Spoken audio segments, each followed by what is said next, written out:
Buona giornata e ben ritrovati con la prima edizione dei telegiornali di Antenna 3 in diretta come sempre. Anche quest'oggi vi faremo compagnia fino alle 13:30 con tutte le notizie di cronaca, gli aggiornamenti e gli approfondimenti delle principali tematiche di attualità in questo periodo. Ma come sempre cominciamo subito con la cronaca, perché c'è una notizia che ci arriva da Verona ed è quella dell'ennesimo incendio divampato in un palazzo nel quale erano in corso interventi di ristrutturazione per la riqualificazione energetica. 6 famiglie per un totale di 26 persone sono state evacuate in seguito ad un incendio che è divampato ieri sera in una palazzina di 3 piani con 11 appartamenti a San Bonifacio in provincia di Verona. Le fiamme si sono sviluppate all'esterno dell'immobile di proprietà dell'Atere ed hanno interessato parte del cappotto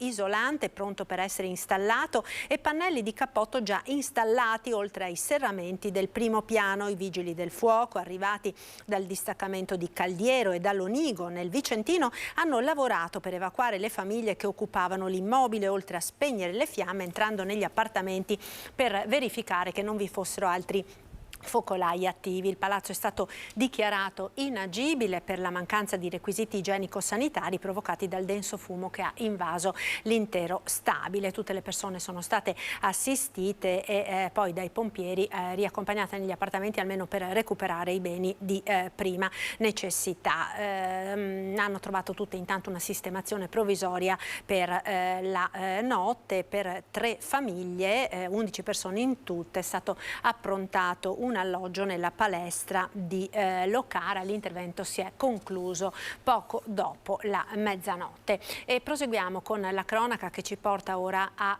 Mogliano per un fatto di ripetuti vandalismi che si sono verificati nelle scorse settimane. Vedo che abbiamo in collegamento la nostra Anna Maria Parisi con il sindaco Diego Bortolato. Anna Maria, a te, buongiorno.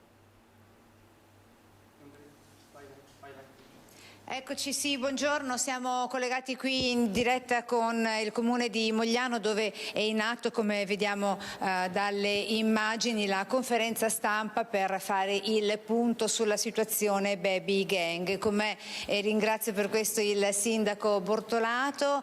Dunque, che cosa è successo nei giorni scorsi? Una breve sintesi. Nell'arco di pochissimi giorni diversi gruppetti di baby gang hanno dato fuoco al parco comunale, un parco qua vicino in via del Cotone, e non contenti hanno danneggiato, prendendo degli idranti, anche gli scalini e non soltanto, una parte anche dell'intonaco del palazzo del teatro. È così, sindaco? Sì, purtroppo abbiamo questi giovani e questi episodi che ultimamente insomma si fanno sempre più fitti di violenza, diciamo di vandalismo contro il bene pubblico, tolleranza zero contro chi imbratta, contro chi sporca, contro chi rompe.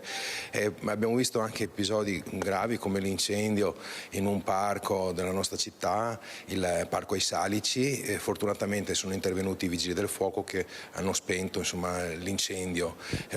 Abbiamo fortunatamente un grandissimo sistema di videosorveglianza che abbiamo inaugurato recentemente l'8 di giugno con nuove 95 telecamere di ultima generazione, e queste ci hanno permesso anche in questo caso di individuare i responsabili. Ahimè sono minorenni, adesso verranno convocati con i genitori e assolutamente faremo pagare i danni per chi insomma ha commesso questi atti vandalici. Assolutamente i danni devono essere pagati.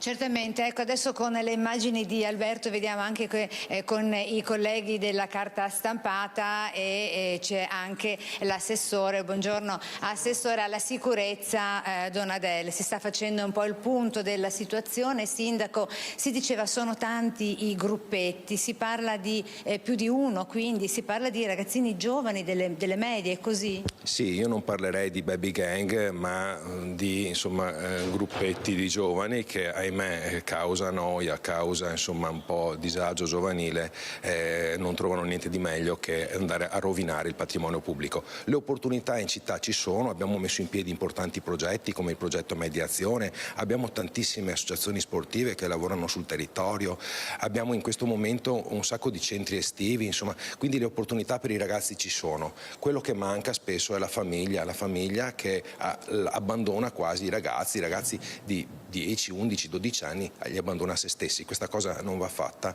assolutamente, i ragazzi vanno seguiti, vanno indirizzati e non vanno lasciati in balia di se stessi. Ultima domanda, Sindaco, poi la lasciamo alla conferenza. A quanto ammontano i danni e quindi quanto dovranno sborsare le famiglie? Allora, solamente per il parco e i salici parliamo di 8.000 euro. E invece per quanto riguarda la piazzetta del teatro stiamo quantificando, ma sicuramente qualche migliaio di euro. Qualche migliaio di euro sono veramente tanti soldi. Se lo ricorderanno bene i ragazzi e le famiglie soprattutto. Assolutamente, secondo me i ragazzi in quel momento non si rendono conto, ma devono capire che il patrimonio pubblico è un patrimonio di tutti, noi facciamo tanta fatica per mantenerlo pulito, per mantenerlo bello, decoroso, insomma. Poi abbiamo anche tanti volontari che ci danno una mano, anche lo stesso Parco ai Salici è curato da dei volontari, quindi c'è spazio assolutamente anche per questi ragazzi se vogliono dare una mano, insomma, se vogliono essere assolutamente positivi e non negativi.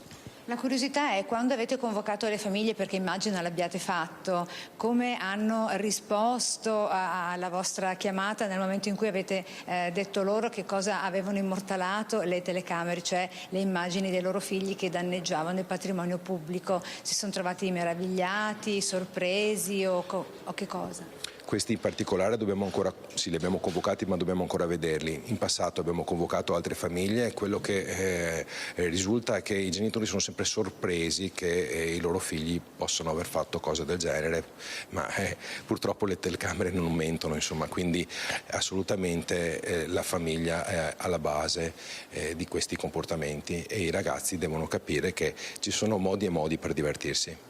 Certamente danneggiare il patrimonio pubblico, questo non è uno dei modi per divertirsi.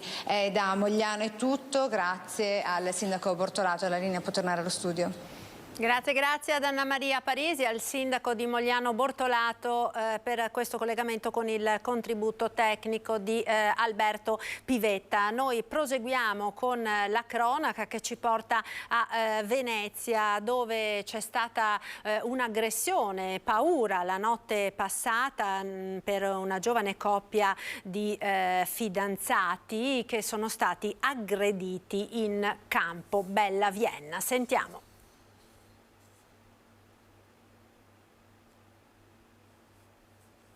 Ecco, dovremmo avere il servizio che ci arriva dalla nostra redazione di Venezia.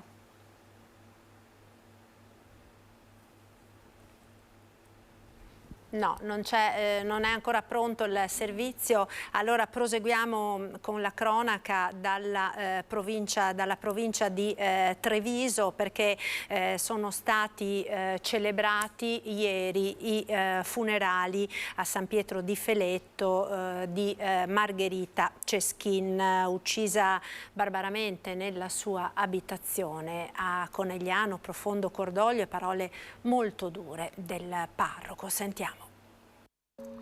I volti rigati dalle lacrime ed un silenzio surreale quando il feretro di Margherita Ceschin raggiunge il piccolo tempio di San Pietro di Feletto. Le parole di Adriano Bazzo riportano a quella verità che nessuno vorrebbe ricordare. Sì, lo sappiamo tutti, che l'epilogo della vita, di ogni vita, della nostra vita, è la morte. Il passaggio dal qui e ora all'eternità. Ma in questo modo, come è successo a Margherita, no. Troppa violenza, un accanimento mostruoso, e nella solitudine questa nostra sorella ci ha lasciati. Tante le persone che hanno voluto stringersi al dolore della famiglia, delle figlie, dei nipoti. Presenti alla cerimonia anche il sindaco di San Pietro di Feletto, Maria Assunta Rizzo, con a fianco il primo cittadino di Conegliano, Fabio Chies, dove la 72enne si era stabilita dal 2019. In quell'abitazione, in via 28 aprile, dove due malviventi, senza scrupoli, l'hanno barbaramente uccisa. Sgomento e incredulità, rabbia. Perché, come, chi? Sono le domande che in questa settimana si sono rincorse. Abbiamo sentito, ci siamo posti, ma senza risposte, solo supposizioni. Lasciamo, dice Don Adriano, che sia la giustizia a far luce su quanto accaduto. Poi la letterina letta da una nipote. Sei stata una nonna dolce e premurosa, proteggici da lassù. Parole toccanti per la nonna, strappata troppo presto e in un modo tanto brutale. Sulla bara tanti fiori colorati e l'affetto della comunità che ha voluto accompagnarla per l'ultimo saluto. Intanto proseguono a ritmo serrato le indagini per cercare di arrivare ad individuare chi ha ucciso l'anziana, 2 killer che sarebbero stati immortalati da una telecamera di videosorveglianza della zona. Sentiamo. L'attenzione degli investigatori è concentrata su 2 uomini immortalati dalle telecamere, immagini che riprendono almeno uno dei 2 mentre scavalca la recinzione, nell'esatto punto in cui è stato messo il telo protettivo. Poi più niente, perché l'occhio elettronico non arriva fino al terrazzo di Margherita Ceschin coperto da una pianta. Indagini serrate per identificare i killer della 72enne, ladri che hanno agito senza esitazione, un colpo terminato nel sangue, ma nessuna ipotesi viene scartata. La cosa certa è che si tratta di professionisti del crimine, senza scrupoli, che hanno ucciso l'anziana, probabilmente a mani nude, prima colpita forse addirittura con un pugno e poi soffocata. In questa fase delle indagini fondamentali saranno i risultati degli accertamenti compiuti dai carabinieri del RIS di Parma sulla casa, che rimane sotto sequestro, e soprattutto sull'eventuale rinvenimento di impronte digitali che possano contribuire all'identificazione degli assassini. Per tutta la giornata il reparto investigativo scientifico ha effettuato rilievi all'esterno e all'interno dell'appartamento di Margherita. Qualcosa è stato trovato, è stato repertato e portato a Parma. Ora si attendono i risultati. I vicini di casa di Margherita ed i cittadini non dormono sonni tranquilli perché 2 assassini ancora sono a piede libero. Ed ora vediamo il servizio relativo all'aggressione che c'è stata in campo Bella Vienna a Venezia, vittime 2 giovani fidanzati. Un bicchiere di troppo, il solito apprezzamento fuori luogo, poi il caos. Sabato scorso in campo Bella Vienna a Venezia, poco dopo le 2. Una coppia di fidanzati, 19 anni, lui 22, lei, residenti in città, stava aspettando un passaggio in barca per rientrare a casa, quando 2 stranieri avrebbero iniziato a infastidire il barman di un locale. Poi toccatine e spintoni alla ragazza hanno portato il 19enne a intervenire. A quel punto è spuntato fuori un pezzo di legno e la 22enne bastonata alla testa. Risultato un trauma cranico con 5 punti di sutura. Anche il ragazzo è stato colpito da 3 persone con dei pezzi di legno. Terrorizzata, la ragazza, in preda a un attacco di panico, ha chiamato il papà, che si è precipitato sul posto e l'ha portata al pronto soccorso. A Padova ora il camion usato come ariete, vediamo quindi le immagini davvero scioccanti che riprendono il tentato colpo ad un negozio, appunto siamo nel padovano Abano Terme, l'amarezza dei titolari costretti a subire questi attacchi, dormiamo con l'ansia, ci hanno detto, vediamo.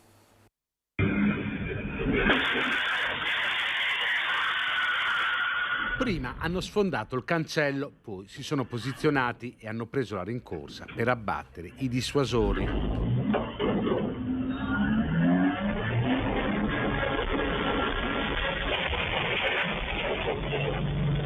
Li hanno colpiti 3 volte, ma le protezioni tengono, scatta l'allarme, quindi non resta che darsi alla fuga. Queste le immagini delle telecamere a circuito chiuso che riprendono la banda che ha provato ad infrangere le vetrine del negozio 365 Bike Store di Abano Terme in provincia di Padova per fare razzia di bici. Un'azione rapidissima. Come avete visto dai video, in 1 minuto e mezzo potevano veramente fare il disastro. Fortunatamente le barriere anti-intrusione hanno funzionato e abbiamo sventato il colpo. Una banda che probabilmente ha colpito in provincia di Rovigo, a Badia Polesine, dove i malviventi sono entrati nel negozio Emporio Cicli, La Padana. Attacchi come questi sono sempre più frequenti, non resta che proteggersi. fumogeni, paracarri, e a volte funzionano come in questo caso, altre volte no, come i nostri colleghi a Badia Polesine che là sono riusciti a entrare invece purtroppo. Nonostante le assicurazioni paghino i danni subiti, resta l'amarezza da parte dei commercianti che vedono attaccata la propria attività. Anche quest'anno abbiamo dovuto chiamare un collega, un amico per fare da guardiano, per tenere d'occhio il negozio quando le cancello e le barriere non erano ancora perfette, tornate in ordine. Speriamo di tornare in pochissimo tempo alla normalità, quindi con tutti quanti i sistemi anti-intrusione a posto, però ultimamente vai a letto sempre un po' con l'ansia, questo sì. E ancora dal padovano abusi su una tredicenne da parte del patrigno nei guai, anche la madre. È stata chiesta l'aggravante dell'abuso di genitorialità per una donna che ha consentito che il compagno abusasse di sua figlia minorenne. Entrambi sono accusati di violenza sessuale su minore. Dovranno rispondere davanti al Tribunale di Treviso a luglio, quando ci sarà la prossima udienza. Per la donna, madre della ragazza, all'epoca dei fatti tredicenne, il pubblico ministero ha chiesto l'aggravante del capo d'accusa. Il patrigno Orco è un uomo di Montegrotto Terme che nel 2019 abusò della figlia della compagna. Rapporti sessuali completi che la minorenne ebbe il coraggio di raccontare al padre, che sporse denuncia. Gli abusi più gravi vennero compiuti anche in presenza della madre nella casa dei nonni paterni nella provincia di Treviso.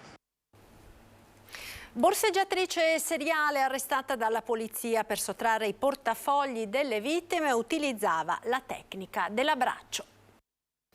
È stata riconosciuta dalla vittima, a cui la sera prima aveva sottratto il portafoglio sfruttando la tecnica dell'abbraccio. La borseggiatrice si era avvicinata all'uomo ultra settantenne e, fingendo di conoscerlo, lo aveva abbracciato, sottraendogli dalla tasca il portafoglio per poi allontanarsi facendo perdere le sue tracce. L'hanno intercettata e arrestata gli agenti della sezione volanti della Questura di Vicenza in piazzale Esedra, in pieno centro cittadino. Si tratta di una 25enne di origini serbe, gravata da precedenti, che è stata associata alla casa circondariale di Verona a seguito delle violazioni delle misure restrittive a suo carico. La donna è stata inoltre denunciata per un ulteriore borseggio che avrebbe perpetrato in via Trissino a danno di un anziano, sottraendogli 350 euro con la medesima tecnica.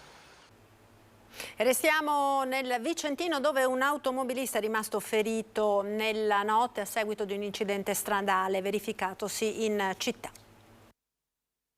Incidente stradale nella notte in via Quadri. Un'autovettura si è rovesciata nei pressi di un distributore di carburante. Coricata sul lato guida, il conducente ferito è rimasto incastrato nell'abitacolo. È stato necessario l'intervento dei vigili del fuoco per liberarlo e affidarlo alle cure del personale medico del SUEM. Le forze dell'ordine intervenute per i rilievi sarebbero sulle tracce di una seconda vettura che presumibilmente è stata coinvolta nel sinistro. Camicie prodotte in Romania ma destinate alla vendita come produzione 100% italiana. L'illecito è stato sventato dalla Guardia di Finanza di Treviso. Sono 786 le camicie con etichetta contraffatta sequestrate dalla Guardia di Finanza per un valore di 70.000 euro. La merce è stata trovata a bordo di un autoarticolato fermato da una pattuglia del gruppo di Treviso al casello autostradale di Venezia Est, dopo che questo era entrato in Italia attraverso il valico di Gorizia Sant'Andrea. È stato proprio il conducente a riferire alle forze dell'ordine di trasportare camicie realizzate da un'azienda tessile romena. Le camicie in questione però erano contrassegnate da una falsa etichetta che indicava che la produzione fosse stata fatta interamente in Italia. Il carico era destinato a 2 aziende importatrici con sede legale ad Arezzo. 2 le persone denunciate per reato di falsa indicazione d'origine italiana. L'azienda di Arezzo è stata inoltre segnalata per responsabilità amministrative. Rifiuti speciali non pericolosi stoccati in un'area senza le dovute autorizzazioni sono stati scoperti a Noventa Padovana. Gli uomini della finanza hanno sequestrato un terreno e denunciato il proprietario. Operazione della Guardia di Finanza di Padova che ha scoperto un'area destinata allo stoccaggio di materiale ferroso e di mezzi gestita illegalmente, una vera e propria discarica abusiva. Il proprietario dell'area è stato denunciato e segnalato anche perché evasore della cosiddetta ecotassa. Durante il controllo del territorio, i finanzieri, con l'ausilio degli operatori dell'ARPAV, l'Agenzia regionale per l'ambiente del Veneto, hanno scoperto che macchinari e materiale ferroso erano stati stoccati in una zona senza le dovute autorizzazioni. Il terreno e i materiali sono quindi stati posti sotto sequestro. Una persona denunciata, una persona arrestata e 17 denunciati, armi bianche sequestrate e 22 patenti di guida ritirate. Questo è il bilancio di una serie di controlli straordinari da parte dei carabinieri di Treviso per prevenire i furti.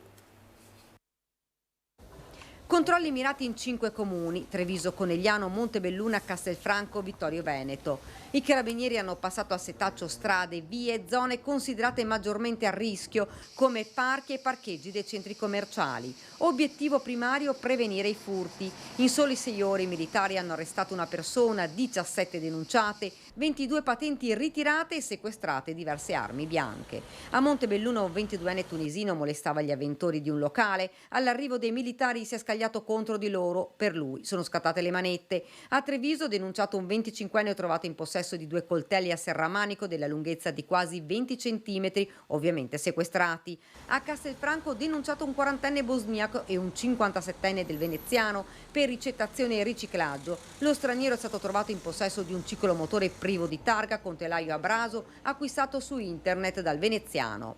Il veicolo è stato posto sotto sequestro. Nel Coneglianese una persona è stata denunciata per furto di un ciclomotore, altri 5 deferiti perché trovati con valori alcolemici al superiori al consentito e si sono fra l'altro rifiutati di sottoporsi all'alcotest.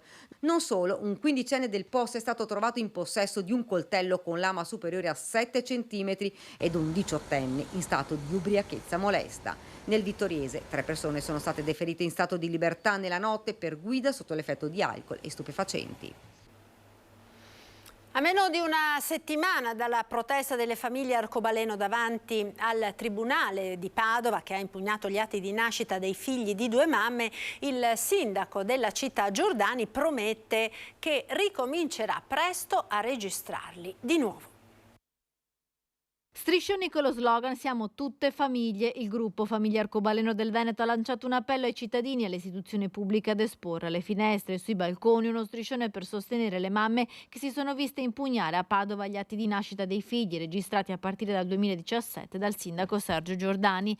Proprio il primo cittadino padovano ha detto che sta attendendo in questi giorni il parere dei legali per poter poi ricominciare a registrare nuovamente i figli di coppie formate da 2 mamme. Sto aspettando che i nostri avvocati, sia esterni che interni, si esprimano ancora con più chiarezza, per tranquillità, ma non per problemi personali. Non voglio creare problemi, nel senso creare aspettative e via dicendo. Per cui sarà questionata 7-8 giorni quando avrò via libera, se avrò via libera nel senso giuridico. Ricominceremo con tranquillità. Entro al massimo una settimana, dunque, se ci dovesse essere il parere positivo dei legali del comune, Giordani conferma che tornerà a registrare i figli di coppie di mamme, in attesa che il Parlamento legiferi e faccia chiarezza su questo tema così delicato che riguarda i diritti dei bambini. Se poi il Parlamento delibera che non si può, non faccio. Io seguo le regole, sono un uomo di istituzioni, per cui il Parlamento dice non si può fare questa cosa, non la faccio. Oggi è proibito i maschi, non li faccio assolutamente. Le femmine non è chiaro, c'è un voto, nonostante qualcuno dice no, c'è una normativa, non c'è una circolare, per cui io mi adeguo. Come coscienza penso sia giusto non fare differenza tra Serie A e Serie B, tra bambini in Serie A e bambini in Serie B, tutto qua. Ed ora andiamo a Marghera, abbiamo in collegamento la collega Ilaria Marchiori per una violenta rapina in una tabaccheria. Buongiorno Ilaria, a te. Sì, buongiorno Marta, buongiorno ai nostri telespettatori. Ci troviamo qui di fronte alla tabaccheria che oggi, come vedete alle mie spalle, è chiusa proprio con tutta probabilità, perché la titolare un paio di giorni fa è successo, ma è emerso solamente oggi, è stata appunto aggredita. Erano circa le 10:30 del mattino, la zona, la vedete, è quella di via Fratelli Bandiera a Marghera, tra l'altro poco distante da una sede della Guardia di Finanza, e un uomo dal forte accento Agrigento meridionale, secondo quanto ha testimoniato poi, ha raccontato la titolare, è entrato, voleva a tutti i costi i gratta e vinci che c'erano sul bancone, voleva solamente quelli, probabilmente aveva estremo bisogno di denaro e quindi forse quella l'ha ritenuta come l'unica fonte. Ovviamente la titolare ha cercato in tutti i modi di impedire che li prendesse tutti, ma non c'è riuscita, è stata presa a calci, poi anche qualche pugno, dopodiché quest'uomo è riuscito a prendere quanti più blocchetti di gratta e vinci possibile, cercando di darsi alla fuga, perché a quel punto la proprietaria, che si è anche messa ad urlare, è stata soccorsa dal titolare di un bar vicino, che però è chiuso anche questo oggi, e che è corso allertando nel frattempo anche la polizia, che è giunta sul posto poco dopo. Il ladro però era già fuggito, tra l'altro nella sua corsa per scappare ha anche perso alcuni gratta e vinci per strada. La titolare era sotto shock, per questo è stata portata all'ospedale, curata, medicata, e per lei 7 giorni di prognosi saranno sufficienti per dimenticare questo spavento. Non si sa. Fatto sta che oggi la tabaccheria qui è chiusa e vedremo anche nei prossimi giorni se riaprirà, se magari lo farà qualcuno al suo posto, però la paura è stata tanta. Del ladro al momento non c'è ancora nessuna traccia, perché appunto è scappato, stanno comunque indagando le forze dell'ordine. Qui da Marghera è tutto, io restituisco la linea allo studio. Grazie a Ilaria Marchiori per questo collegamento. Noi ritorniamo ora a Padova per parlare di Movida, ancora polemiche dei residenti dopo l'ordinanza del sindaco. I residenti di Piazza dei Signori vogliono anche i controlli della polizia locale. Piazza dei Signori, sabato. La Movida continua a creare polemica. L'ordinanza del sindaco Giordani, che vieta la diffusione della musica dopo la mezzanotte, anche quella diffusa dalle casse wifi collegate ai cellulari, non basta ai residenti, come spiega la presidente dell'associazione Residenti del Centro. Il discorso del rumore di delle piazze, delle vie limitrofe, piazza anche Ghetto, Capitaniato, eccetera, è soprattutto quello provocato dai bar. Noi in Piazza dei Signori abbiamo ben 21 bar che hanno tutti la cassa che spara i bassi.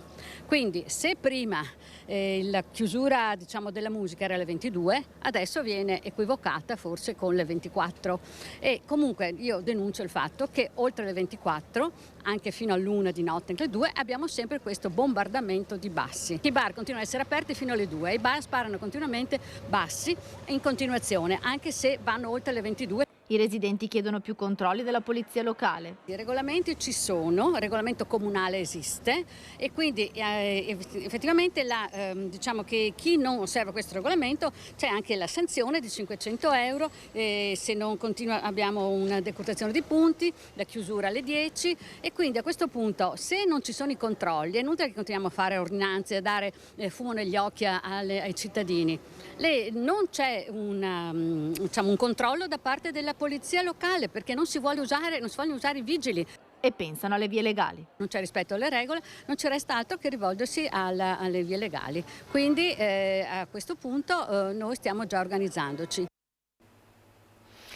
La città della TAV, giro tra i cantieri dell'alta velocità, alta capacità Montebello Vicentino, che è la cittadina appunto del Vicentino che ha più cantieri aperti per fare spazio alla nuova linea. Intanto procedono i lavori e il completamento delle opere complementari. Da oggi viene riaperta la stazione ferroviaria. Andiamo quindi a Montebello, dove c'è per noi, la vedo collegata ora, la collega Luisa Bertini con il sindaco Dino Magnabosco. Buongiorno Luisa. Sì, buongiorno a voi, buongiorno ai nostri telespettatori. Siamo in compagnia del sindaco di Montebello Vicentino, Dino Magnabosco, per parlare di TAV e dei lavori, visto che Montebello Vicentino ormai da mesi è investito da tanti cantieri, uno dei quali quello del ponte che vedete in lontananza alle nostre spalle, un ponte che è stato assemblato. Insomma, ci spieghi un po' come stanno andando i lavori? Beh, i lavori procedono in maniera anche veloce e vediamo che i tempi promessi da IRICAV sono rispettati, anche perché i lavori procedono giorno e notte, sabato e domenica, con qualche disagio verso i nostri residenti che abitano vicino ai cantieri. Quindi la speranza è che i lavori vengano conclusi come da cronoprogramma, in maniera tale da far finire questi disagi ai nostri residenti. Ecco, andiamo nello specifico del ponte, che è un'opera, diciamo, la più grande, almeno visivamente. Sì, il ponte è stato assemblato sul posto, ha una campata unica di 78 metri e serve per attraversare il torrente Gua, e da come ho capito gli ingegneri di IRICAV mi dicevano che a breve dovrebbe anche essere posato, quindi quasi completata l'opera. Ecco, però ci sono tanti cantieri disseminati, tra cui anche il campo base, dove, diciamo, convogliano poi tutte le attrezzature e i materiali. Sì, sul nostro territorio insiste anche il campo base, che serve la tratta Montebello Bivio Vicenza, occupa era un'area agricola di circa 350.000 metri quadrati, quindi è molto impattante. È a ridosso dell'autostrada e della ferrovia, e niente, adesso da programma dovrebbe durare, mi sembra, l'occupazione temporanea circa 8 anni, e dopo ci sarà una bonifica per restituire l'area nuovamente agricola. E poi c'è una serie di opere complementari, tra cui la stazione. Parliamo di cosa si tratta? Sì, siamo riusciti ad ottenere alcune opere complementari importanti per il nostro territorio. La prima, che deve ancora iniziare e della quale continuiamo a sollecitarne l'inizio, è la realizzazione di una rotatoria che dalla strada regionale porta tra l'altro anche al campo base, quindi un'opera dovrebbe essere stata propedeutica, come da nostra richiesta, all'apertura del campo base, ma che non è ancora stata realizzata. Una strada che purtroppo vede sempre qualche incidente. L'ultimo è avvenuto il 6 di giugno, un martedì, quindi recentissimo, con un ferito grave. Ci è stato promesso all'ultimo incontro dal commissario speciale una data e un'apertura di inizio dei lavori molto a breve. Quindi si attende l'inizio dei lavori, però intanto qualcosa è andato avanti, come la stazione. Sì, anche la stazione, lì ci sarà la messa in sicurezza sempre per arrivare alla stazione, quindi un altro incrocio che sarà messo in sicurezza con una rotatoria. La stazione è stata chiusa per 90 giorni per fare dei lavori di miglioria di accessibilità, ovvero il collegamento tra il parcheggio, con un tunnel tra il parcheggio lato sud e lato nord, l'installazione di 2 ascensori, un nuovo vano scala, pavimentazione e altri lavori. Al momento non sono ovviamente conclusi, ma come da cronoprogramma la stazione riapre, quindi siamo nei termini previsti. Ecco, io ringrazio il sindaco di Montebello Vicentino e restituisco a voi la linea allo studio.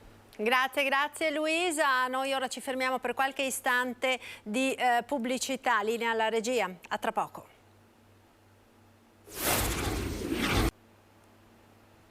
Eccoci nuovamente in diretta, prima edizione dei nostri telegiornali. Andiamo ora a Padova, dove abbiamo in collegamento la collega Chiara Gaiani. Siamo in Piazza Duomo, nel centro della città, dove si sta verificando il fenomeno di chiusura dei negozi. Sentiamo cosa ci dice. Buongiorno Chiara. Buongiorno da Padova, siamo all'interno del 23 Dischi con il proprietario Maurizio Boldrin. Sta continuando il grandissimo affetto di persone nei confronti di questo negozio, punto di riferimento per gli amanti della musica per mezzo secolo in città. Sì, è la cosa che ci ha colpito assolutamente di più, è l'affetto incredibile della nostra famiglia grande di clienti, che è diventata una famiglia negli anni, ma veramente non immaginavamo un assalto di questo genere. Commosso. Il 31 luglio dovrebbe essere il 31 luglio, ma se continua questa cosa qui, hai visto anche tu i banchi, è vuoto. Quindi, finché dura, poi dovremo chiudere prima, suppongo. È difficile comunque pensare di chiudere qui in questo posto? È difficile, triste da un lato, però l'età è quella che è. Meglio chiudere col botto alla grande, piuttosto che... Quindi siamo contenti da un lato. Però è triste, chiaramente è triste. Ecco, non è l'unico negozio che chiude in questo angolo bellissimo di Padova, è comunque un patrimonio che perde la città, non trova? Chi sarà il suo erede, se l'è mai chiesto? No, perché noi abbiamo deciso proprio abbiamo voluto, è nato con noi, muore con noi, con me e il mio socio, piuttosto che vada poi alla fine. Mi stanno chiamando, a te pazienza, scusatemi ma... Ecco, allora veramente ringraziamo Maurizio Boldrin, col suo permesso magari avviciniamo qualche cliente se ha voglia di raccontarci, grazie. Allora veramente proviamo a vedere se qualcuno che è a caccia di qualche occasione ha voglia di raccontarci, provo a chiederle, posso chiederle che cosa ne pensa? È venuto a vedere che cosa trova? Me ne sono accorto per caso passeggiando e allora mi meraviglia che chiude e mi dispiace anche, però vediamo che cosa troviamo, insomma. Lei è di Padova? No, io abito a Venezia, sono di Ferrara, sono qua a fare un giro, ecco. Ma lei ha dei ricordi in questo negozio? Sì, quando abitavo a Padova venivo spesso, quindi ho dei bei ricordi, ecco. Non so Cosa? perché chiude. Chiude per raggiunti limiti di età. Ascolti, ma lei spera di trovare qualche occasione, che cosa cerca? Sì, cerco, mi piace un po' di tutto, jazz, soul, quindi cerco un po', vediamo un po' penso che sia rimasto poco, ecco, però vediamo un po' che cosa troviamo. La ringrazio, vediamo se riusciamo ad avvicinare anche qualche altro cliente. Posso avvicinarla, chiederle che cosa ne pensa della chiusura di questo negozio? Buongiorno, tra l'altro è una musicofila. Sì, musicologa anche. È dispiaciuta ovviamente perché è un pezzo di storia di Padova, di storia della musica di Padova e ci sono tanti altri negozi di musica di Padova, è vero, non ne stanno parlando in questi giorni, però come questo l'atmosfera, la magia che c'è qui mancherà tanto. Che cosa cerca in questo momento? Che cosa spera di trovare? Qui, tu quando vieni qui c'è sempre qualcosa che ti aspetta, quindi sto guardando cosa mi sta aspettando per fare l'ultimo scontrino, ahimè, in questo posto. Allora dai, vi ringraziamo. Nel frattempo chiedo a Cristian Roccaiende di accompagnarmi fuori. Vediamo che continua ad affluire gente. Ecco, vi facciamo vedere esattamente dove si trova il negozio. Questa è via Vescovado, abbiamo Piazza Duomo, purtroppo anche altri negozi qui stanno chiudendo, c'è addirittura, pensate, lo spazio occupato da una banca che per il momento insomma non è affittato, non è allocato. Questo sicuramente è un problema per la città di Padova, vedremo come andrà avanti la situazione e come si cercherà di mettere mano appunto a questa situazione qui in città. Da Padova quindi vi ringrazio e ringrazio Cristian Roccaiende per la collaborazione tecnica. Restituisco la linea allo studio. Grazie a Chiara Gaiani e ai colleghi della redazione di Padova per questo collegamento. Noi ora andiamo a Treviso con il nostro prossimo ospite. Ringrazio per essere qui con noi in collegamento Federico Capraro, presidente dell'Ascom Confcommercio di Treviso. Buona giornata, benvenuto. Grazie dell'invito e della consueta attenzione. Ecco, allora, cominciamo subito per parlare di una notizia che è arrivata un po' a sorpresa l'altra sera durante il Consiglio Comunale di Treviso e che sta suscitando molto entusiasmo da parte delle categorie economiche cittadine, non solo, ed è quello della candidatura a Treviso, capitale italiana della cultura per il 2026. Treviso dunque ci riprova, ci aveva approvato nel 2018 quando sindaco era Giovanni Manildo ed era arrivata tra l'altro in finale, poi allora lo ricordiamo vinse Parma, quindi per un soffio Treviso perse la candidatura, ora ci riprova. Che cosa rappresenta questo secondo voi e che cosa può portare alla città? Ma intanto bisogna evidenziare come indipendentemente dal colore politico ci sia questa visione comune di una Treviso che può imporsi nel panorama nazionale anche come capitale della cultura. Così era stato fatto qualche anno fa e così viene riproposto oggi. Ciò che credo sia importante evidenziare e che per noi è un duplice motivo di sfida ma anche di orgoglio è questo. È importante raggiungere la meta, è importante lavorare e riuscire ad ottenere questo importante riconoscimento. Ma io credo che sia altrettanto importante fare il percorso. Certo, arrivare a destinazione vorrebbe dire tanto per la città di Treviso, ma credetemi che è tanto anche fare il percorso, fare il viaggio.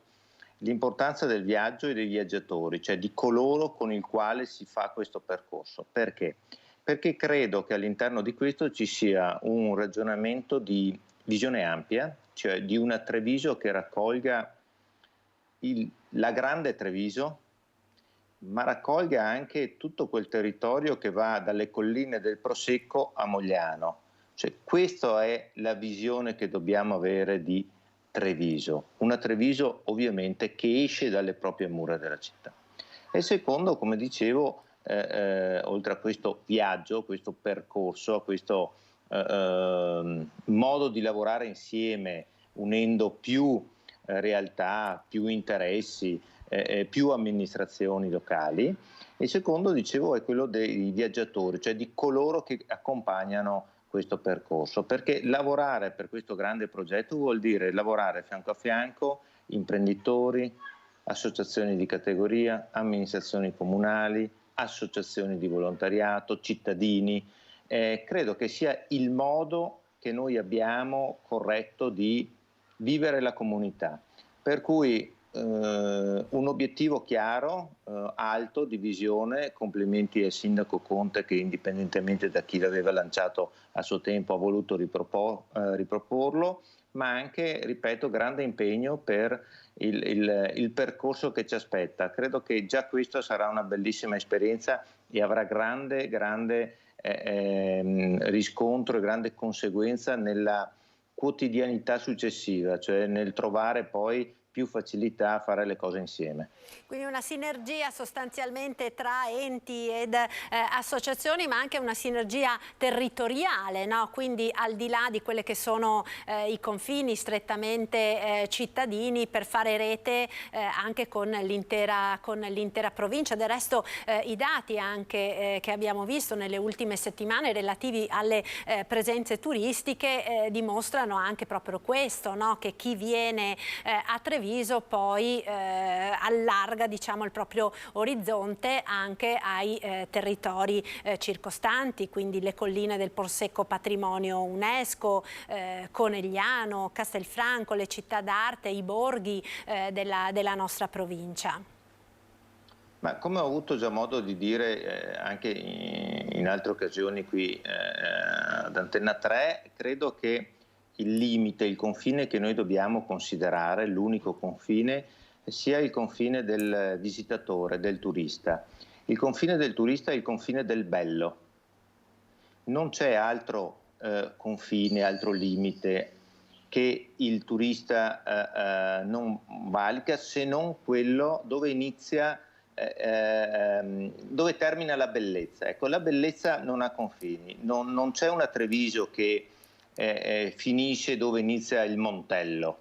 Il Montello è la collina di Treviso, le colline del Prosecco sono le colline di Treviso, tutto il Sile, tutta la parte a sud, Preganziol, Mogliano, sono il giardino di Treviso, e allo stesso modo la città di Treviso è la città delle colline del Prosecco e così via. Con questa logica noi ampliamo la nostra visione, i nostri orizzonti, ma soprattutto iniziamo a vederci dall'alto, così come ci vede il visitatore, così come ci vede il turista, che, ripeto, finché trova il bello va alla scoperta. E non c'è confine tra Asolo, Conegliano, Valdobbiadene, Oderzo, Treviso, eccetera. È tutto un ampio territorio.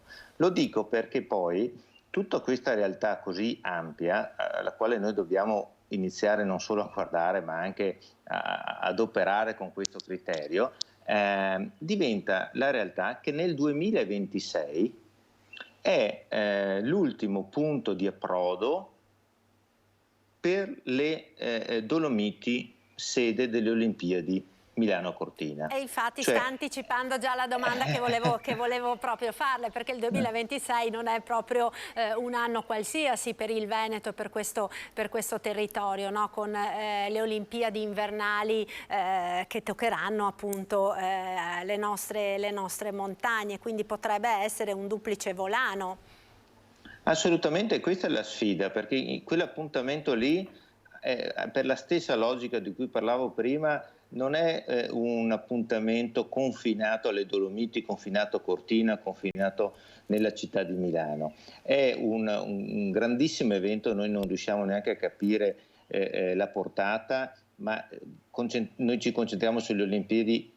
Io vi invito a pensare anche al grandissimo appuntamento delle Paraolimpiadi a seguire, che muove allo stesso modo a seguito dell'appuntamento delle Olimpiadi, che sicuramente richiamerà tantissima visibilità, tantissima attenzione, oltre che tantissimi flussi, ma su questo, ripeto, abbiniamo anche le Paraolimpiadi, importantissime da questo punto di vista. E come dicevo, quella è una doppia sfida, perché nel 2026 questo grande evento avrà bisogno del territorio di Treviso per avere un supporto in termini di logistica, in termini di ospitalità, ma semplicemente perché non può essere solo una strada di attraversamento, quello della provincia di Treviso. La città di Treviso, le colline del Prosecco, questi patrimoni che abbiamo, devono essere e saranno invece una meta, una tappa intermedia nel quale il visitatore, il turista che verrà in Italia per le Olimpiadi di Milano-Cortina avrà modo di scoprire, fermandosi, appunto facendo tappa in questo percorso anche nel nostro territorio. Credo che la coincidenza delle due date non sia una coincidenza casuale, anzi è evidentemente una doppia sfida, una che si aggiunge all'altra, e credo che la sinergia debba nascere già da domani, mettendo al lavoro quegli enti. Penso alla Camera di Commercio, ma su questo il Presidente Pozza si è già speso in maniera molto chiara, come è suo costume, come sta facendo, lavorando da tempo su questo, mettendo proprio in collegamento queste realtà. Una serve all'altra, una dà valore aggiunto all'altra, noi mettiamo insieme appunto la bellezza di un territorio con un grande evento, per cui l'importante è mettersi subito al lavoro. La sfida è stata lanciata. La sfida è stata lanciata, insomma il tempo c'è, perché per organizzare il dossier che verrà presentato per Treviso Capitale della Cultura ovviamente serve del tempo, ma di qui al 2026 penso ci sia tutto il tempo, insomma, per poter preparare un dossier degno di una città come Treviso, e che Treviso sicuramente merita. C'è un altro tema che volevo affrontare con lei, Capraro. Quest'oggi non c'entra con Treviso Capitale della Cultura, ma sicuramente sta tenendo molto banco in queste ultime ore. Avete pubblicato proprio poco fa una nota, ASCOM Treviso, ma anche tutte le altre associazioni di categoria, in relazione all'ipotesi di realizzare a Mogliano, nell'area ex Nigi, un altro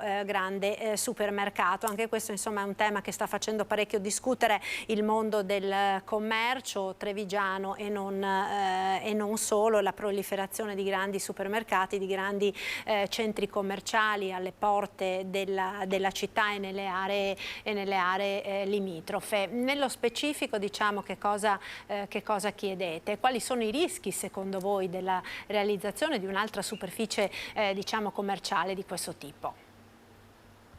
Ma sono temi dibattuti da tempo. Credo che la richiesta di ASCOM Confcommercio Treviso, così come delle altre associazioni di categoria con le quali stiamo lavorando, sia quella dell'equilibrio. È chiaro che ci sono delle necessità nel territorio. Una di queste è sicuramente non continuare a consumare suolo, e di conseguenza l'altra è quella di rigenerare, no? di recuperare quelle aree dismesse, quelle aree degradate, quelle aree abbandonate. L'operazione dell'ex Nigi va evidentemente in questa direzione, per cui bene. È positivo questo intervento, è un'area che si trova alle porte di Mogliano, è un biglietto da visita per la città di Mogliano, è importante per la città di Mogliano il recupero di quest'area, assolutamente. C'è però un aspetto, e entro nella logica dell'equilibrio di cui parlavo, che ci obbliga a fare dei ragionamenti non solo sui contenitori, ma anche sui contenuti. Benissimo la rigenerazione, benissimo quindi il recupero del contenitore, importante è capire qual è il contenuto. Il contenuto deve essere un contenuto sostenibile da parte della comunità, della città, ma anche dei comuni limitrofi, perché poi non riguarda solo Mogliano, c'è un raggio di incidenza ben più ampio. Allora noi lì dobbiamo lavorare perché ci siano dei contenuti che manchino, nel senso che portano del valore aggiunto, che portano un'attrattiva in più, che portano degli elementi di servizio che mancano, cose che in parte sono state previste anche all'ex Nigi, ma molto più spesso queste aree vengono utilizzate per riempirle di contenuti che ci sono già. L'offerta della grande distribuzione è un'offerta che il mercato ci dice è comunque eccessiva rispetto alla domanda, per cui per l'ex Nigi, così come per le altre realtà, e tutto il tema della logistica coinvolge il territorio di Mogliano, che coinvolge il territorio di Casale, di Roncade, sono i temi che impattano in maniera forte sul territorio e così sarà anche per tutto l'asse della Pedemontana nei prossimi anni, devono tener conto che ci sono delle nuove esigenze, ma il focus che dobbiamo avere è sull'equilibrio, su ciò che le nostre comunità possono sostenere. Per essere pratici, l'apertura di grandi centri commerciali, di grandi centri di nuova distribuzione, è chiaro che mettono in crisi il dettaglio, la vendita sotto casa. Allora, è un processo che segue delle logiche di mercato, ma è un processo che la comunità deve anche gestire, perché questi servizi sotto casa sono servizi fondamentali per il cittadino, per le fasce deboli, lo abbiamo visto anche durante l'emergenza del Covid, quindi noi non possiamo pensare di occuparci come amministrazioni solo di risolvere il problema del contenitore e quindi togliere il brutto e mettere il bello e mettere un qualcosa di nuovo e non occuparci del contenuto. Il contenuto che entra in questi contenitori deve essere funzionale alla comunità, non funzionale alle esigenze di un privato che ha un esclusivo interesse di logica sua, probabilmente anche per saturare un mercato che però il consumatore ci dice che è già saturo. Per cui grande attenzione, il richiamo che abbiamo posto è proprio questo, grande attenzione. Benvengano questi interventi, ma grande attenzione a ciò che contengono.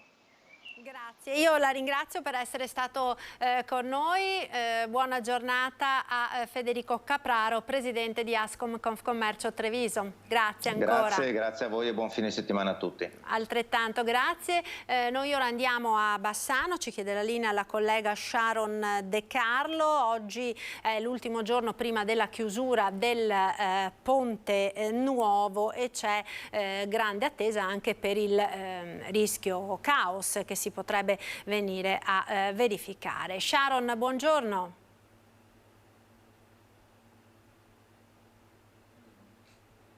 No, non vedo. Ecco, ora vedo collegata Sharon. Buongiorno a tutti. Qui a Bassano del Grappa manca sempre meno la chiusura del Ponte della Vittoria. A raccontarcelo anche alcuni cartelli che stanno spuntando in città, come questo. Ponte della Vittoria chiuso dal 3 luglio, viabilità modificata. Noi in questi giorni vi stiamo raccontando che cosa ne pensino i cittadini di questa chiusura e oggi siamo andati in una delle vie del centro storico della città, via Merci, per raccontarvi l'opinione dei commercianti. Sentite. Ce ne risentiremo, però secondo me se il comune ha lavori da fare bisogna che li facciamo anche per la sicurezza, quindi faremo il giro e ce la facciamo lo stesso. Io abito proprio dall'altra parte del ponte e solitamente venivo qua in macchina a lavoro passando proprio per il Ponte Nuovo e per me sarà molto impegnativo perché dovrò passare o per il terzo ponte oppure venire a piedi per il Ponte Vecchio e questo vuol dire per me svegliarmi molto prima di mattina e insomma Saranno 2 mesi complicati perché lavoriamo tanto d'estate, quindi insomma sarà bello impegnativo. Innanzitutto è doveroso sistemare il ponte nuovo, doveva essere sistemato prima del ponte vecchio. Seconda cosa, io penso che sia una chiusura troppo forzata e opterei per altre soluzioni. In tutta Italia si lavora di notte, io farei lavorare di notte. Fa sorridere il fatto che lo facciano adesso che è estate e che è in prossimità delle notti bianche. Io penso che sarà un flop per le notti bianche, che già è da un periodo che è un flop. E penso anche che sia una cosa che non hanno calibrato bene. In più, a mio parere, è stata fatta apposta il fatto di avvertire la gente 1 settimana e mezza prima dei lavori. Dovevano avvertirli prima. Ma penso che sarà un po' un disagio, ma dopo, quando fanno l'abitudine di prendere il terzo ponte, si abituano un po', questione di poco tempo, dai, penso che non ci sarà proprio così un dramma. Sì, dai. Quindi secondo lei qualche disagio, però comunque i cittadini verranno in centro? Per chi non conosce il posto, ma poi insomma non è tanto difficile arrivarci. Insomma 2 mesi fanno presto a passare. E lei ha un ristorante, quindi punta molto sui turisti d'estate. Sia i turisti che quelli di Bassano, però diciamo che c'è anche tanta gente che viene dal circondario di Bassano. E i turisti speriamo che vengano, perché sarà un po' difficile che capiscano come funziona il circuito delle strade, diciamo. Non lo so, speriamo bene. Un punto interrogativo per questi 2 mesi, quindi? Certo che sì. E bisognerà anche vedere per quanto riguarda, che adesso cambiamo un po' discorso, le serate... Le notti bianche. Delle notti bianche, che sembra che ancora non si sappia, perché mercoledì sapremo se ci saranno. Ma mercoledì sarà già il primo della notte bianca. Noi abbiamo già prenotato l'orchestrina, c'è tutto quanto, però non sappiamo niente anche di là. Ecco, questa era la voce dei commercianti di Via Verci e anche in questa volta la città si divide in 2. Da una parte chi è preoccupato per questa chiusura, da un'altra invece chi non prevede problematiche. Quel che è certo è che da lunedì la città subirà un cambiamento, ma staremo a vedere. Da Bassano è tutto, intanto vi restituisco la linea. Grazie Sharon De Carlo per questo collegamento. Noi ci fermiamo ora per qualche istante di pubblicità, subito dopo torneremo in diretta per parlare di sicurezza in montagna e dell'approssimarsi dell'anniversario della tragedia della Marmolada. A tra poco, restate con noi.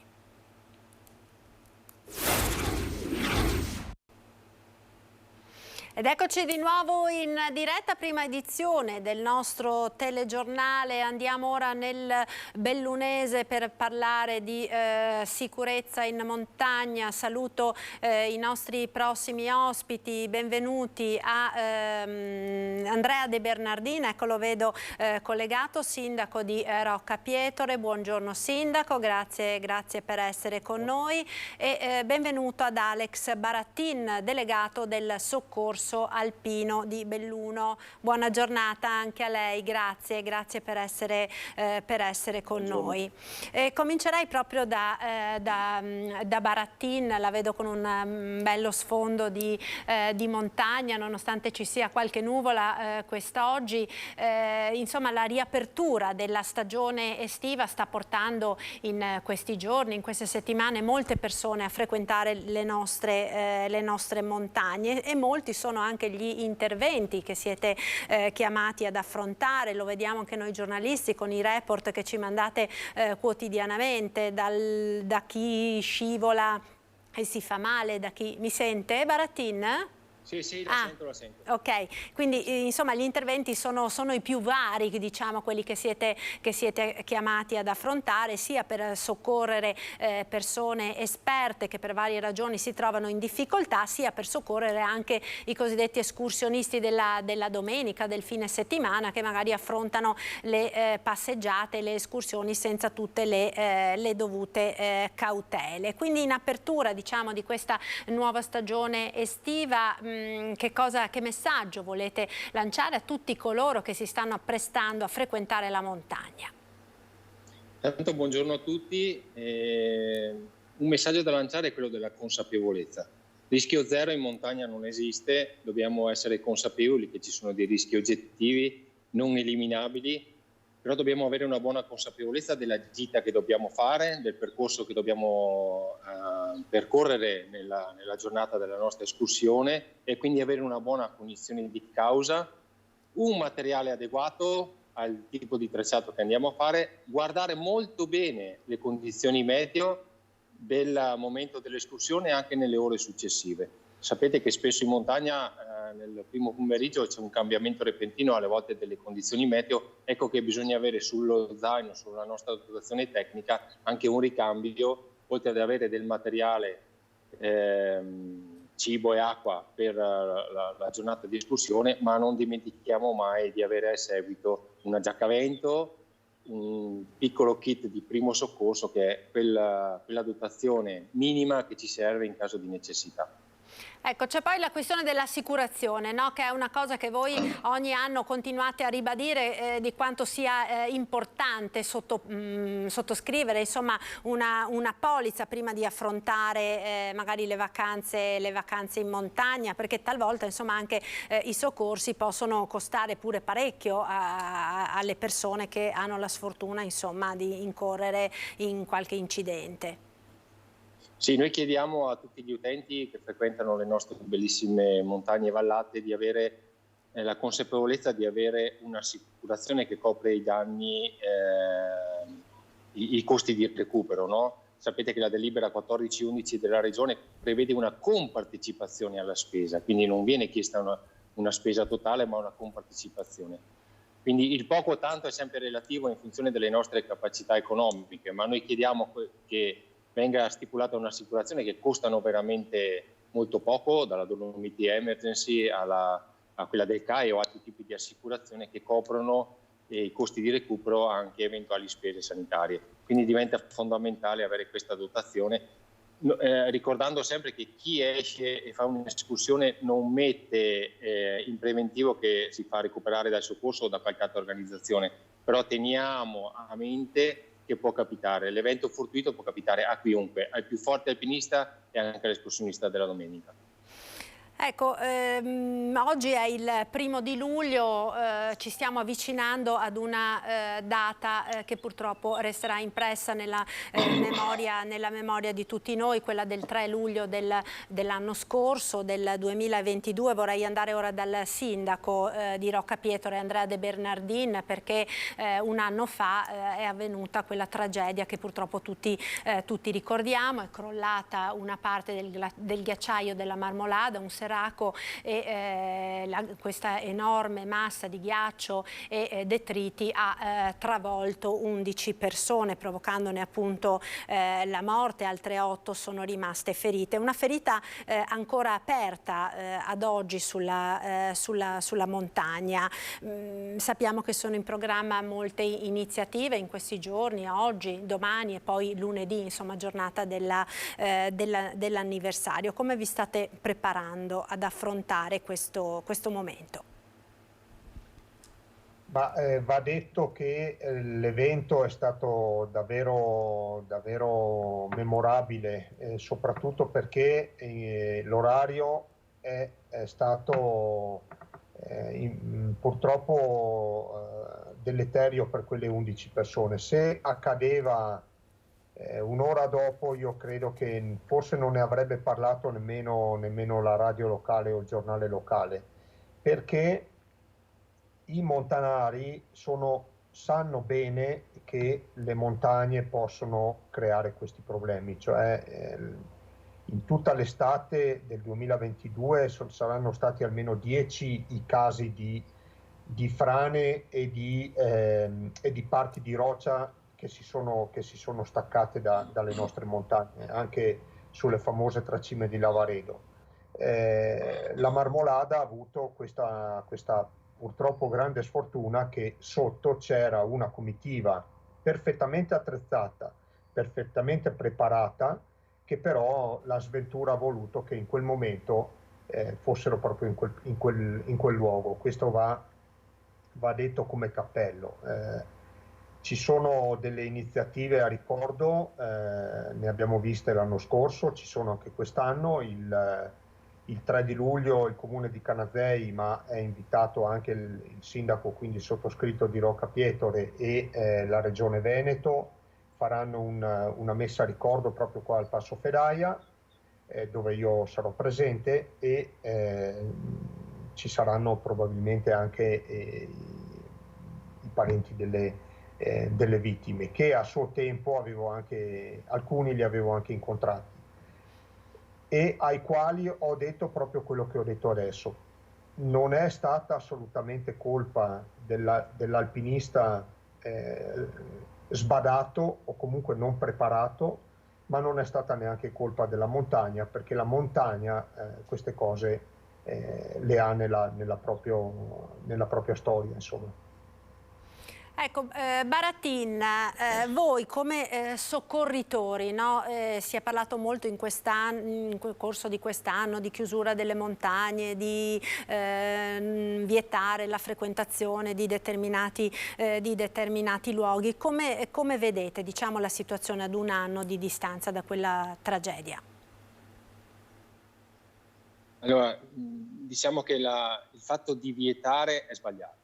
Dobbiamo dare le informazioni e avere la consapevolezza di frequentare un ambiente che ha dei rischi importanti, dei rischi che rimane un rischio residuo, cioè rimane quel rischio oltre il quale, avendo anche definito i minimi dettagli della nostra escursione, non abbiamo la competenza e la conoscenza per definire se succederà o non succederà. Quindi la frequentazione della montagna ha di per sé il fascino di arrivare in vetta, di affrontare un tracciato che nasconde delle insidie che non possono essere eliminate. Chi frequenta la montagna lo sa e accetta questa dose di rischio. Purtroppo, come diceva il sindaco De Bernardin, in questo frangente è stata una casualità che in quel momento, proprio in quell'ora, in quel punto, ci fosse il passaggio di tutti quei ragazzi e di quelle persone che purtroppo oggi non ci sono più. Quindi ci possiamo solo stringere alle famiglie e dargli un grande abbraccio.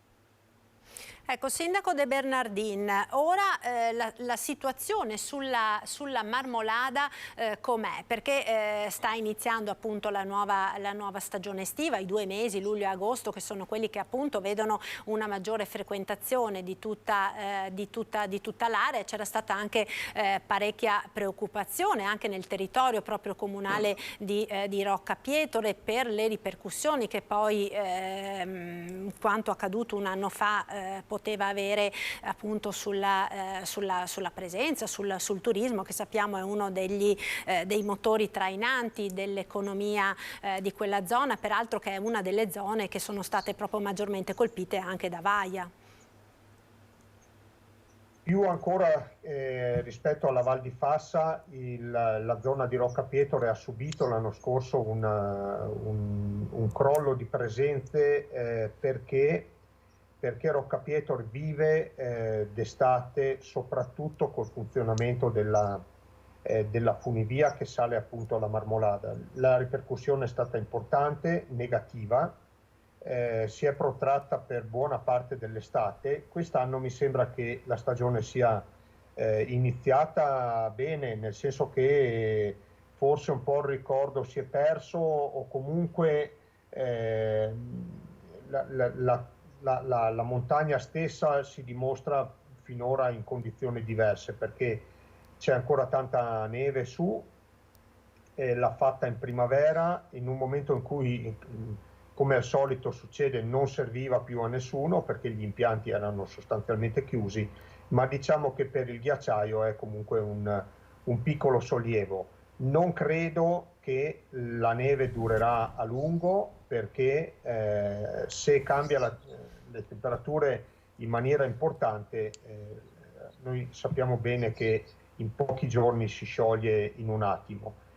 Va anche detto che la Marmolada come tutte le altre montagne sta subendo un ritiro del ghiacciaio che è iniziato alla metà del 1800, è stato progressivo con una punta massima fra la fine dell'800 e i primi del 900. Questa è una cosa che pochi sanno, però il grande ritiro che ha avuto la Marmolada è stata fra il 1888, momento di una misurazione reale, diciamo, e corretta, al 1902, quindi in 14 anni, a cavallo fra l'800 e il 900 c'è stato un enorme ritiro del ghiacciaio, poi progressivamente via via sempre di più, perché la massa si riduce e quindi il ritiro è ancora più visibile. Quindi è un processo che dura ormai da 150 anni e ne siamo perfettamente consapevoli. Arriveremo sicuramente alla fine del ghiacciaio in pochi anni, io credo, se continuiamo così.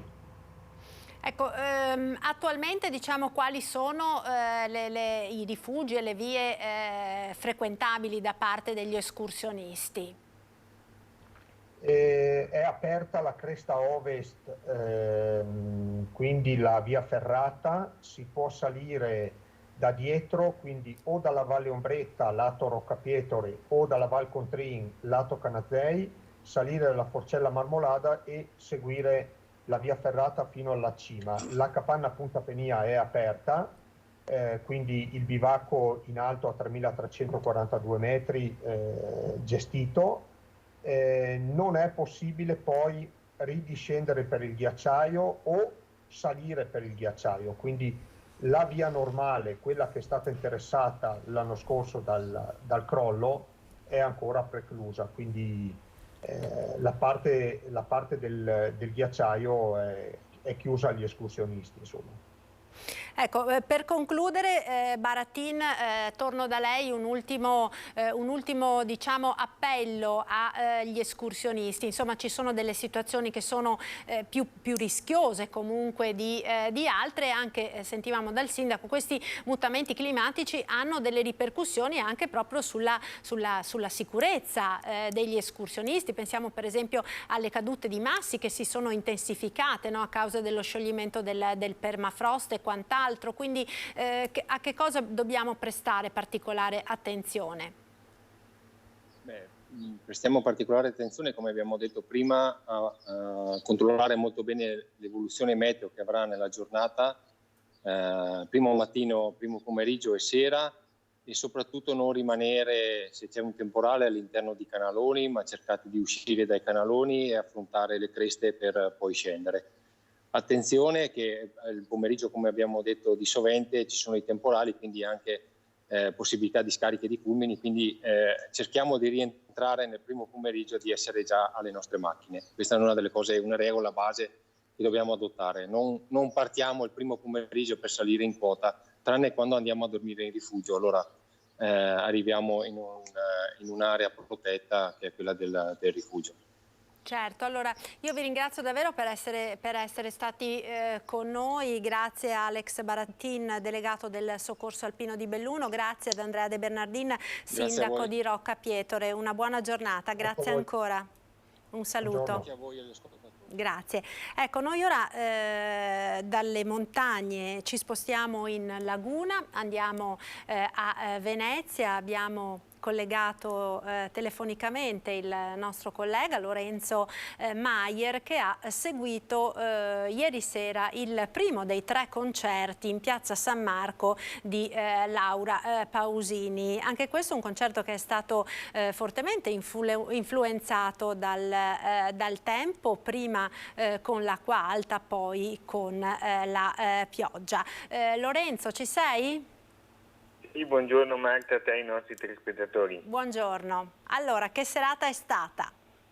È stata una serata, direi, memorabile per Venezia, e una serata che ha anche dimostrato come un grande evento si sia tenuto in Piazza San Marco, e ce ne saranno poi, come giustamente ricordavi, altri 2 questa sera, e domani sera altri 2 concerti sempre di Laura Pausini, un concerto che era attesissimo perché festeggia i 30 anni di carriera dell'artista, quindi sono arrivati fan da tutta Italia e anche dall'estero. Ieri nel nostro collegamento, ad esempio, abbiamo intervistato una fan belga, e l'acqua alta, come dicevi, ha un po' condizionato lo spettacolo, ma direi soprattutto la pioggia che si è abbattuta dopo circa un'ora, che ha costretto un po' anche a rivoluzionare la scaletta. Ciò nonostante, Laura Pausini ha voluto restare a cantare anche sotto la pioggia. Pensate che in un momento del concerto in cui c'era il diluvio, quindi si è dovuto spegnere l'audio, si è dovuto, per preservare gli strumenti, dare una pausa affinché appunto la strumentazione non si bagnasse. Laura Pausini, per ringraziare i fan che erano rimasti, ha voluto cantare, si dice in gergo, a cappella, cioè senza il supporto appunto di tutta una grande band, un corpo di ballo che la stava accompagnando. Poi il concerto si è comunque tenuto quando ha smesso di piovere, la scaletta, pur rivoluzionata un po' dal maltempo, ha proseguito fino alla fine. È stato, direi, un grande successo, un evento nell'evento. Ecco, tra l'altro lo ricordiamo ai nostri telespettatori, è un evento che ha uno scopo benefico, perché Laura Pausini rinuncia, no, al proprio cachet che verrà dedicato alle popolazioni, che verrà devoluto alle popolazioni della sua terra, della Romagna, duramente colpita dall'alluvione di maggio scorso. Certamente poi, oltre a questo che giustamente ricordavi, non solo ha rinunciato al cachet di ieri, ma rinuncerà anche a quello di oggi e di domani sera per devolverlo alle popolazioni alluvionate. Lo ha detto questo concerto è per Venezia, ma anche per la mia terra, l'Emilia Romagna, e durante lo spettacolo l'artista ha voluto lanciare anche due messaggi importanti tra i tanti. È comparsa sul palco fin da subito vestita di rosso, e poi si è capito che non era un colore casuale quello del suo abito, perché ha voluto lanciare un messaggio contro la violenza sulle donne. Ha ricordato le purtroppo tragiche recenti vittime, ha detto è una vergogna, tutti noi dobbiamo fare qualcosa, quindi anche noi. Ha invitato chi fosse a disagio a denunciare, ha detto io sarò sempre con voi, queste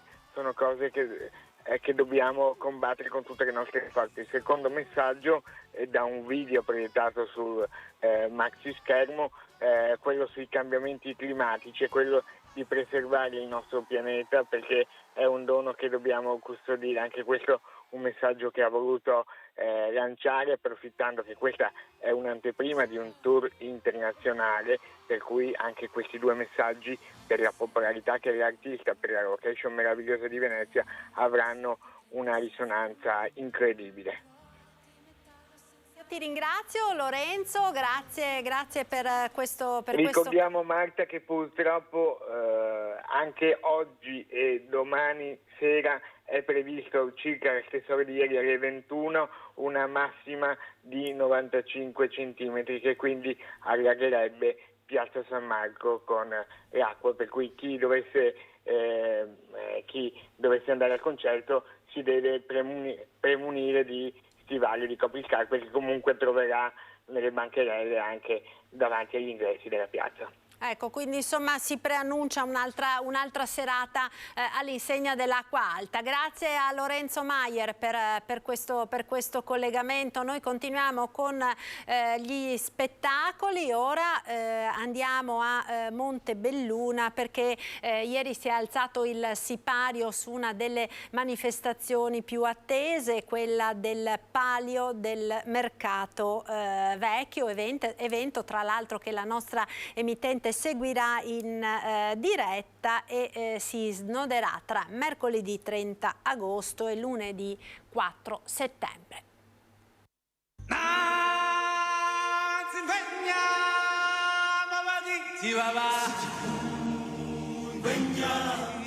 250 atleti, 135 aziende partner, che per noi sono assolutamente un numero fantastico. 180 persone al lavoro, e questo significa che la città c'è, è viva e dà una grande risposta.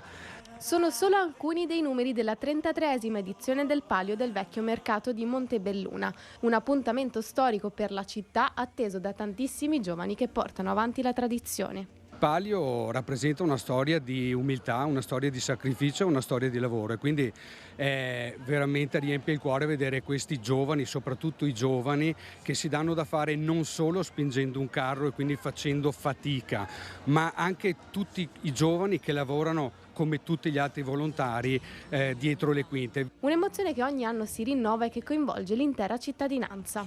Noi è già da un po' di tempo che vediamo questi colori che invadono il centro, sono i colori dei ragazzi di tutte le contrade che ogni settimana si allenano. Già quello ci dà modo di capire che il Palio sta arrivando e quindi l'emozione cresce. 6 giorni di festa dal 30 agosto al 4 settembre, presentazione delle squadre che gareggeranno, elezione della damigella, ma anche una serata live in cui si esibiranno in piazza lo Stato sociale con ingresso gratuito. La serata hip hop a cui parteciperà anche Erpiotta e infine il 3 settembre l'intrattenimento con Radio Wow. Una grande macchina organizzativa che si impegna molto anche nel tema della sostenibilità ambientale. Abbiamo praticamente tolto tutti i rifiuti in plastica. L'anno scorso abbiamo sostituito le bottigliette in plastica con degli erogatori d'acqua. Questo ha concesso la possibilità di togliere 4 bancali di plastica. Un risparmio enorme per l'ambiente, per il territorio stesso, che può anche dare un ottimo messaggio. E Antenna 3 seguirà in diretta il momento clou della manifestazione con la partenza delle varie contrade e la gara che si snoderà dai vari quartieri.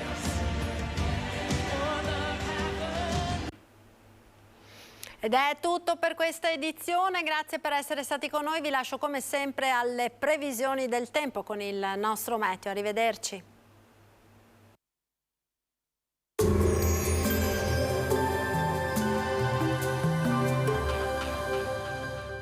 Di Dominio SRL offre a imprese e privati consulenze nel recupero immobili pignorati, risanamento dei debiti e riorganizzazione aziendale. Chiamaci per un appuntamento gratuito. Bentrovati al meteo.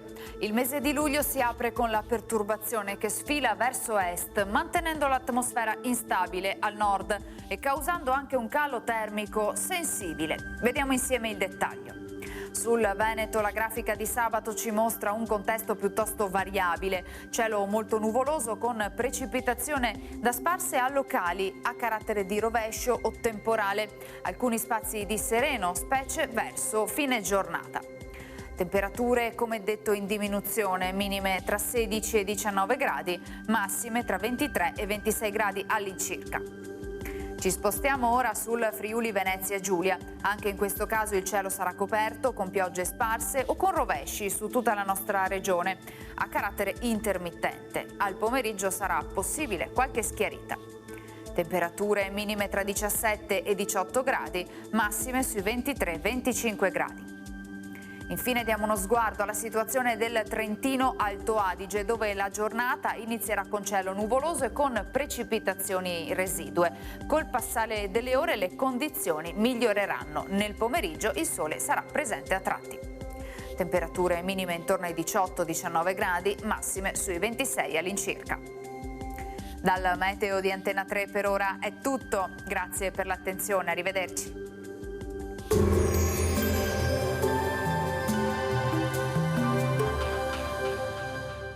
Di Dominio SRL offre a imprese e privati consulenze nel recupero immobili pignorati, risanamento dei debiti e riorganizzazione aziendale. Chiamaci per un appuntamento gratuito.